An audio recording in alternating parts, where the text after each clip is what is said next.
মানুষ বলে যায় দিন ভালো আসে দিন খারাপ, আমাদেরও সেই অবস্থা হয়েছে। আমাদের কিন্তু আগের যে টিভিটা ছিল অনেক ভালো ছিল, এইবারকার এই টিভিটা কিনে নিয়ে আসছে মনে হয় 4-5 মাস হবে, এর ভিতর কিন্তু নষ্ট হয়ে গেছে। টিভির যে একটা কি বলে এটাকে, লাইট থাকে, সেই লাইটটা হচ্ছে কেটে গেছে, এই যে ঠিক করার জন্য চলে যাইতেছে। আর এটাও ছিল মঙ্গলবারের ভিডিও। যাই হোক, হ্যালো এভরিওয়ান, আসসালামু আলাইকুম। এদিকে আবার হচ্ছে একদিকে খারাপ লাগলো আর একদিকে কিন্তু ভালো লাগা কাজ করছে। আমার পাখিতে হচ্ছে ডিম পারছে অনেক দিন, আমি তো আগের পাখিগুলো চেঞ্জ করে নিছি, পরবর্তীতে হচ্ছে যখন পাখি নিয়ে আসছি তো এইটা কয়েক মাস 1 মাস 1.5 মাস পালার ভিতরে হচ্ছে ডিম পারছে। যাই হোক, টিভি ঠিক করে নিয়ে আসছে, এই যে রিনা খানের হচ্ছে নাটক দেখতেছিল।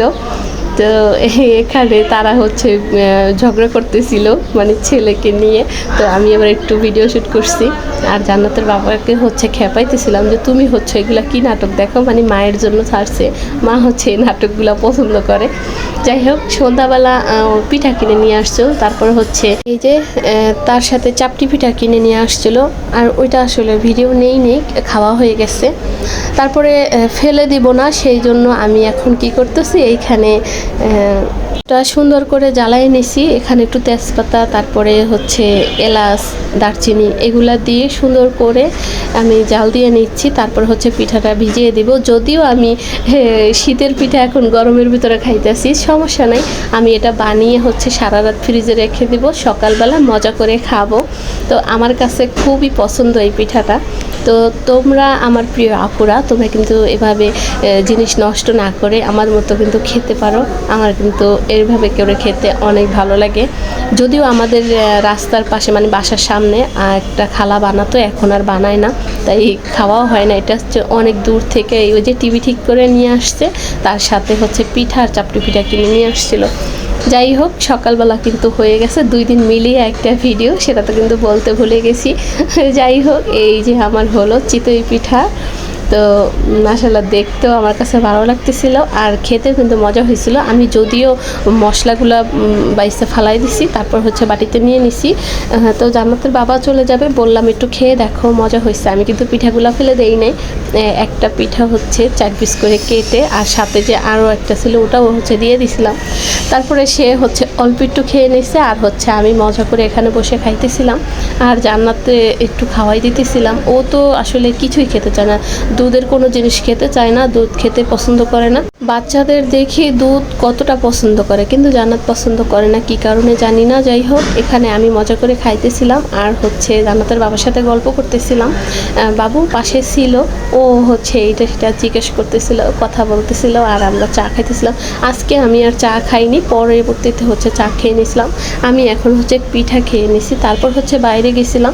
আর বাইরে যাওয়ার কাজটা তো প্রতিদিনই করতে হয়, আর যেদিন হচ্ছে বাবু ঘুমিয়ে থাকে সেদিন আমাকে এই কাজটা করতে হয় না, আর যদি সজাগ থাকে তাও তো করতে হয়। যাই হোক, আজকে হচ্ছে জান্নাতের বাবার লেট হয়ে গেছে দোকানে যাইতে, তাই আমাদের এখানেই টাকা দিয়ে তারপর চলে গেছে। জান্নাত হচ্ছে নদীর কাছে আসবে, তাই আসছি। এসে না এই যে মুগ্ধ ভাইয়ার এই সাউন্ডটা আসলে কানে বাজতেছিল বারবার করে, আর আমার কাছে না খুবই কষ্ট লাগতেছিল, তাই আমি এবার একটু ভিডিও করে নিলাম। এখানে লেখা ছিল পানি লাগবে পানি। তো এই কথাটা যতবার কানে আসে ততবারই আসলে মনে হয় যে কলিজাটা ছিঁড়ে যায়, যে কিভাবে এইভাবে করে মানুষ হয়ে মানুষে মারতে পারে। আসলে এটা বলাটাই আসলে কীরকম যে আমার একটা কষ্ট লাগে, আমি আসলে বলে বোঝাতে পারবো না। যাই হোক, বাসায় চলে আসতেছিলাম, তারপর হচ্ছে এই দুইটা বাবুর সাথে দেখা হয়ে গেছে। আমি তাদের চিনি না, কিন্তু হইতেছিল অনেক বছর ধরে আমাকে চিনে, সেইভাবে করে কথা বলতেছিল। তো আমি এবার একটু ভিডিও নিয়েছি। এখানে মাছ হাতে নিয়েছে, বাবু হাতে নিয়েছে, তো কষ্ট করে যাইতেছিল, তো ওকে আবার আমি একটু এগিয়ে দিলাম, মানে মাছের পোটলাটা একটু আগিয়ে দিছি, আমাদের এই রোডের ভিতরেই থাকে। যাই হোক, হ্যাঁ, তারপরে আবার চলে আসছি। আসার পরে হচ্ছে আমার কাজগুলো শুরু করে দিছি, কারণ রান্নাবান্না করব। তো এখানে আবার আজকে আপা আসে নাই, তাই সকাল থেকে সব কাজগুলো আমাকে করতে হয়েছে। যাই হোক, অনেকক্ষণ হয়েছে, বাসায় চলে আসছি। এসে কিন্তু এই থালা বাসনগুলো ধুয়ে নিছি, কাটাকাটি করে নিছি। যদিও আজকের বেশি রান্না না, আলু দিয়ে হচ্ছে এই যে গুঁড়া মাছ চচ্চড়ি করব। এই যে ডালটা আমি আমি কি সহজ পদ্ধতিতে করে রান্না করি। আসলে এখন না আমার একদিন পরে পরেই হচ্ছে ডাল রান্না করতে হয়, দুই একদিন এরকম হয় যে আমি প্রতিদিনই ডাল রান্না করি। তো এতভাবে যদি ডাল রান্না করি প্রতিদিনই অনেক কিন্তু গ্যাসের দরকার হয়। আর এখন একটা গ্যাসের বোতলের দাম হচ্ছে 1500 টাকা। মাথায় নষ্ট সব কিছু, বাজারের এত পরিমাণের দাম কি বলবো। তাই হচ্ছে আমি প্রতিদিনই কিন্তু প্রেশার কুকারে ডাল রান্না করি, আর এটাতে কিন্তু অনেক সহজ হয়। আর আমার হচ্ছে গ্যাসও অনেক বেঁচে যায়, কারণ 2-3টা সিজ দিলেই আমার দেখা যায় ডালটা হয়ে যায়।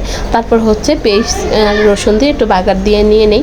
তো এখানে একটু তেল দিয়ে দিলাম, তখন যখন শীষ দিবে তখন ডাল কিন্তু উপর দিকে পড়ে যাবে না, তাই দিয়ে দিছি। এইভাবেই কিন্তু সহজভাবে আমি রান্না করি ডালটা। আর এদিকে আবার বাবু হঠাৎ করে বলতেছে সে হচ্ছে একটু লুডুস খাবে, তা ওকে আবার হচ্ছে লুডুস রান্না করে একটু দিচ্ছি, মাকে দিয়ে আসবো যেন ওকে একটু খাওয়াই দেয়। আর আমি এদিক থেকে হচ্ছে রান্নাটা করে নেব। এক পাশে ভাত বসায় দিয়েছি, আর এদিক থেকে বাবুকে হচ্ছে লুডুসটা দিয়ে আসবো, কে বলবো ওকে যেন একটু লুডুসটা খাওয়াই দেয়। যদিও ও খাবে না, আমার বাবুটার শরীরটা ভালো নাই, ওর হচ্ছে জ্বর আসছে আর ঠান্ডা, প্রচণ্ড ঠান্ডা। ওষুধ খাওয়াইতেছি, আল্লাহর রহমতে কমে যাবে। তোমরা আমার প্রিয় আপু ভাইয়েরা আমার বাবুর জন্য কিন্তু বেশি বেশি দোয়া করবে। আর একটু একটু করে ও যেটা যেটা পছন্দ করে সেটাই আসলে খাওয়াইতেছি, কিন্তু কিছুই খাইতেছে না।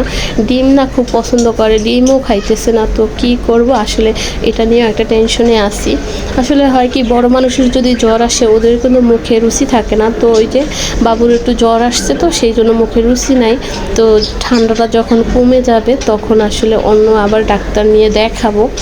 তো এই দিক থেকে হচ্ছে এই যে গুঁড়া মাছটা যে চচ্চড়ি করব, আমাদের দেশে কিন্তু চচ্চড়িই বলে, তো কে কী বলে জানি না, আমি তো এটাই বলি।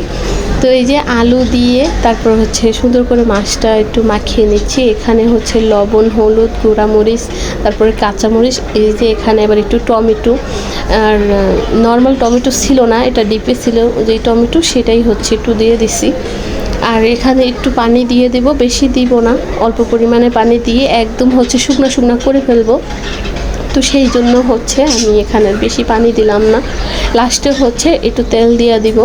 আর পরবর্তীতে হচ্ছে কুচুন দিয়ে নাড়িয়ে দেবো, না হলে তেলটা আমার হাতে লাগবে, তাহলে আমার ভালো লাগে না, সেই জন্য তেল দিয়ে নাড়িয়ে দিলাম না। এখানে ঢেকে দিয়ে এখন হচ্ছে চুলাতে দিয়ে দেবো। আমার ভাতটা কিন্তু হয়ে গেছে এর ভিতরে, তারপরে হচ্ছে আর ডালও হয়ে গেছে। এখন হচ্ছে ঢাকনাটা খুলে একটু বাগার দিয়ে নেব, আর এটা এই পাশে বসিয়ে দিলাম, হইতে থাক।